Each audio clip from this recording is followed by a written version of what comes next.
ਬਾਬਾ ਜੀ ਜਿਸ ਵੇਲੇ ਮੇਰੀ ਸਰਕਾਰ ਦੀ ਆਮਦ ਹੋਈ ਨਾ, ਇੱਕ ਦੂਸਰੇ ਨੂੰ ਲੋਕ ਕਹਿੰਦੇ ਫਿਰਦੇ ਨੇ ਕਿ ਕੌਣ ਆਇਆ ਅੱਜ ਦੁਨੀਆ ਉੱਤੇ, ਹੋਈਆਂ ਗਲੀ ਗਲੀ ਰੁਸ਼ਨਾਈਆਂ, ਕੌਣ ਆਇਆ ਅੱਜ ਦੁਨੀਆ ਉੱਤੇ, ਹੋਈਆਂ ਗਲੀ ਗਲੀ ਰੁਸ਼ਨਾਈਆਂ।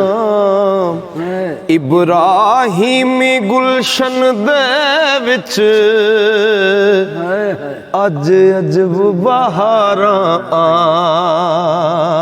ਆਈਆਂ, ਜਿਸ ਨੂੰ ਹਾਸਲ ਕਰਨ ਦੀ ਖਾਤਰ ਉਹ ਪਈਆਂ ਮੱਕੇ ਵਿੱਚ ਦੁਹਾਈਆਂ। ਆਜ਼ਮ ਲਾਲ ਹਲੀਮਾ ਲੈ ਗਈ, ਹੱਥ ਮਲਦੀਆਂ ਰਹਿ ਗਈਆਂ ਦਾਈਆਂ,